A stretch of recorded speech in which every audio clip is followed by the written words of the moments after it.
Anime fans அனைவருக்கும் வணக்கம். So இன்னைக்கு வந்து பார்த்தீங்கன்னா சோல் லேண்ட் 2 எபிசோட் 5 தான் பார்க்க போகிறோம். போன எபிசோட் எங்கே முடிஞ்சிருக்கும் அப்படின்னா, அந்த டீச்சர் சொல்லியிருப்பாங்களே உங்ககிட்ட நான் பேசணும்னு, அங்கே தான் முடிஞ்சிருக்கும்.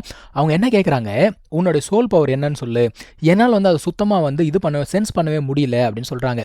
ஸோ இவனோட மென்டல் பவர் அது எல்லாத்தையுமே சொல்கிறான். அதே சமயத்தில் வெளியில் வாங்தவங்க வந்து நடந்து போயிட்டு இருக்கும்போது இந்த டீச்சரையும் எப்போ பார்த்தாலும் இவனுக்கே ஹெல்ப் பண்ணிகிட்டே இருக்காங்க. இவனுக்கும் அந்த டீச்சருக்கும் என்னதான் சம்மந்தம்னு சொல்லிட்டு இவனுக்கு பயங்கரமான ஒரு சந்தேகம். ஸோ இப்போ இந்த டீச்சர் என்ன பண்ணுறாங்க, நம்மளோட ஹீரோவை வேற ஒரு இடத்துக்கு கூட்டிகிட்டு போகிறாங்க. அது என்ன இடம் அப்படின்னா, சோல் கைடிங் டூல்ஸ் எல்லாம் செய்யக்கூடிய ஒரு இடம். அந்த இடத்துக்கு எதுக்காக கூப்பிட்டு போகிறாங்கன்னா, இவனுடைய பவர் அப்படிங்கிறது அந்த ஒரு டூல்ஸ் எல்லாம் செய்கிறாங்க இல்லையா, அதுக்கு ரொம்ப யூஸ்ஃபுல்லாக இருக்கும் அப்படின்னு சொல்லிட்டு கூப்பிட்டு போகிறாங்க. ஏன்னா இவனுக்கு இருக்கிறது மென்டல் பவர். அவங்க வந்து ஒரு சில வெப்பன்ஸ் அப்படிங்கிறத வந்து டெவலப் பண்ணிக்கிட்டு இருக்காங்க. ஸோ அங்கே கூட்டிகிட்டு போனோடனே அங்கே இருக்கக்கூடிய இன்சார்ஜ் அவர் என்ன பண்ணுறாரு, இவனை சுற்றி சுற்றி பார்க்குறாரு. பார்த்துட்டு இல்லை இவன் வந்து ரொம்ப வீக்காக இருக்கான் அப்படின்னு சொல்கிறாரு. இவன் உடனே என்ன பண்ணுறான், அவனுடைய மென்டல் பவர் அப்படிங்கிறத யூஸ் பண்ணி காட்டுறான். ஏன்னா டீச்சர் சொல்கிறாங்க டெமான்ஸ்ட்ரேட் பண்ணி காட்டு அப்படின்னு. இவன் பார்க்குறான், எது ஸ்பிரிட் டிடெக்ஷன் அண்ட் ஷேரிங்கா, இது ரொம்ப யூஸ்ஃபுல்லாக இருக்குமே அப்படின்னு சொல்லிட்டு யோசிக்கிறான். ஸோ அவருக்கு வந்து பார்த்தீங்கன்னா ஒரு ஸ்டூடெண்ட் இருக்கான், அவன் பேர் வந்து பார்த்தீங்கன்னா சாய்தோ. அவனை கூப்பிட்டு, சரிடா இவனை கூட்டிகிட்டு போயிட்டு அந்த ஒரு ரேஞ்சில் நீ வந்து ப்ராக்டிஸ் பண்ணு, எப்படி இவன் வந்து யூஸ்ஃபுல்லாக இருக்கானான்னு பாரு அப்படிங்கிறாங்க. சரி ஓகே, ஒரு டெஸ்டிங்கை போடுவோம் அப்படின்னு சொல்லிட்டு அவனும் கூட்டிகிட்டு போகிறான் நம்ம ஹீரோவை. இவங்க எங்கே போகிறாங்க அப்படின்னு பார்த்தீங்கன்னா, ஒரு சிமுலேஷன் மாதிரி இருக்குது, இவங்க கிரியேட் பண்ணி வச்சுருக்காங்க. இவங்களோட வெப்பன்ஸ் எல்லாத்தையுமே வந்து டெஸ்ட் பண்ணக்கூடிய இடம் வந்து அதுதான். ஸோ இப்போ இவன் என்ன பண்ணுறான், ஒரு மூவிங் டார்கெட் அப்படிங்கிறத ஷூட் பண்ணிக்கிட்டே இருக்கான். அதெல்லாம் பார்க்கறதுக்கு ஒரு பறவைகள் மாதிரி இருக்குது. அது வந்து மூவ் பண்ணிகிட்டே இருக்கிறதுனால ஷூட் பண்ணுறது ரொம்ப கஷ்டமாக இருக்குது. இப்போ நம்ம ஹீரோ என்ன பண்ணுறான், அவனுடைய அந்த மென்டல் பவரை யூஸ் பண்ண உடனே அது எல்லாமே ரொம்ப ஸ்லோ மோஷனில் தெரியுது. ஸோ இவனுக்கு அதை ஷூட் பண்ணுறது ரொம்ப ஈஸியாக இருக்குது. ரொம்ப ஈஸியாகவே அங்கே இருக்கக்கூடிய பறவைகள் ஒவ்வொன்றா ஷூட் பண்ணிக்கிட்டே இருக்கான். ஆனால் அவனுடைய மென்டல் பவர் அப்படிங்கிறது வந்து பார்த்தீங்கன்னா ஒரு ரேஞ்ச் வரைக்கும் தான் ஒர்க் ஆகும். அதாவது ஒரு 10 மீட்டர்ஸோ 20 மீட்டர்ஸோ தான் ஒர்க் ஆகும். அதுக்கு மேலே அது ஒர்க் ஆகாது. அதனால் கடைசியாக இருக்கக்கூடிய டார்கெட்டை வந்து இவங்களால் வந்து பீட் பண்ண முடியலை. ஸோ இவன் என்ன சொல்கிறான், அவனோட மென்டல் பவர் எல்லாமே நல்லா தான் இருக்குது, ஆனால் ரேஞ்ச் தான் பத்தலை அப்படின்னு சொல்கிறான்.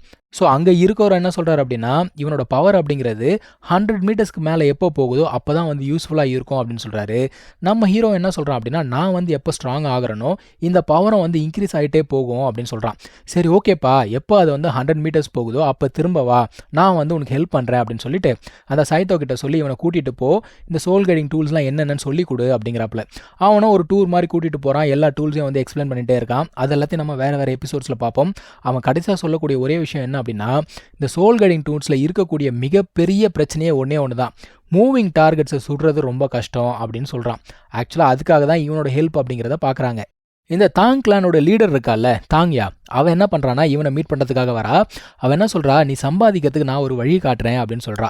அவன் என்னதான் காட்ட போகிறான்னு தெரியலேன்னு சொல்லிட்டு இவனும் கன்ஃபியூஸ்டாக போகிறான். கிளாஸ் அப்படிங்கிறத அட்டன் பண்ணிகிட்டே இருக்கான். அந்த டைமில் அந்த டீச்சர் வராங்க, எல்லாருமே உடனே வெளில போங்க அப்படிங்கிறாங்க. என்னையா ஏதாவது பரபரப்பு கொடுத்துட்டே இருக்கீங்கன்னு சொல்லிட்டு எல்லாரும் வேகமாக வெளியில் ஓடி போகிறாங்க. என்ன அப்படின்னு பார்த்தீங்கன்னா, இவங்க இப்போ மறுபடியும் ஓடணும். ஆனால் இந்த டைமில் சாதாரணமாக ஓடக்கூடாது, அவங்களுக்கு ஒரு வெயிட் அப்படிங்கிறத கொடுத்துருக்காங்க. அதை உடம்புல மாட்டிட்டு ஓடணும். இவங்களோட சோல் பவரை யூஸ் பண்ணாமல் ஓடணும். இப்போ என்ன ஆகுதுன்னா, கடைசியாக யார் வராங்களோ அவங்க எல்லாரும் எலிமினேட்டட் அப்படின்ட்டாங்க. எல்லாருக்குமே என்ன யோசனை அப்படின்னா, இருக்கிறதுலே இங்கே வீக்கஸ்ட் யார் அப்படின்னா நம்மளுடைய ஹீரோ தான்.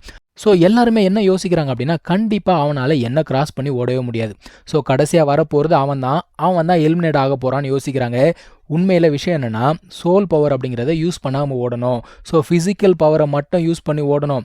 இது எல்லாருக்குமே ரொம்ப கஷ்டமாக இருக்குது. நம்ம ஹீரோ வீக்கு தான், ஆனால் அவன் நிறைய கஷ்டங்கள் அப்படிங்கிறத பார்த்துருக்கான். ஸோ அவன் வந்து பார்த்தீங்கன்னா கண்டினியூஸாக ஓடிக்கிட்டே இருக்கான், கொஞ்சம் கூட நிற்கவே கிடையாது. என்னடா இவன் பாட்டுக்கு ஓடிக்கிட்டே இருக்கானேன்னு சொல்லிட்டு எல்லாருமே பார்த்துக்கிட்டே இருக்காங்க.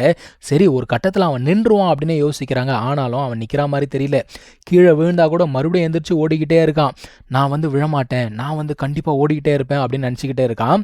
விஷயம் என்ன அப்படின்னு பார்த்தீங்கன்னா, இவன் உடம்புல இருக்கக்கூடிய எனர்ஜி எல்லாமே ட்ரெயின் ஆகிடுச்சு. ஆனால் இப்போது அவனுடைய உடம்புக்குள்ளே புதுசாக ஒரு எனர்ஜி அப்படிங்கிறது உருவாகுது. இது வரைக்கும் ஒர்க் ஆகாத அந்த எனர்ஜி சேனல்ஸ் எல்லாமே ஒர்க் ஆக ஆரம்பிக்குது. ஸோ விடாமல் இவன் வந்து பார்த்தீங்கன்னா கண்டினியூஸாக ஓடிக்கிட்டே இருக்கான். அந்த டீச்சர் என்ன சொல்லியிருப்பாங்க அப்படின்னா, பெல் அடிக்கிற வரைக்கும் கண்டினியூஸாக ஓடணும்னு சொல்லியிருப்பாங்க. யாருமே அதை கவனிக்கவே இல்லை, எல்லாருமே உட்காந்துட்டு இருப்பாங்க. ஸோ இவனை பார்த்தோன்னா ஐயோ நம்மளும் தொடர்ந்து ஓடணும் அப்படின்னு சொல்லிட்டு ஒரு மோட்டிவேஷன் கிடைக்குது எல்லாருக்குமே. உடனே என்ன பண்ணுறாங்க, எல்லாருமே எந்திரிச்சு இவன் பின்னாடியே ஓடி வராங்க. வாங்தவங்க வந்து பார்த்தீங்கன்னா இவனுக்கு அப்படியே சப்போர்ட் கொடுத்து கூட்டிகிட்டே வராங்க. கடைசியாக அந்த டீச்சர் வராங்க, எல்லாருமே ஓடி முடிச்சிங்க, எல்லாம் ஓகே. நான் என்ன சொன்னேன், பெல் அடித்து முடிக்கிற வரைக்கும் ஓடணும்னு சொன்னேன். ஆனால் அந்த ரூலை யாருமே ஃபாலோ பண்ணல.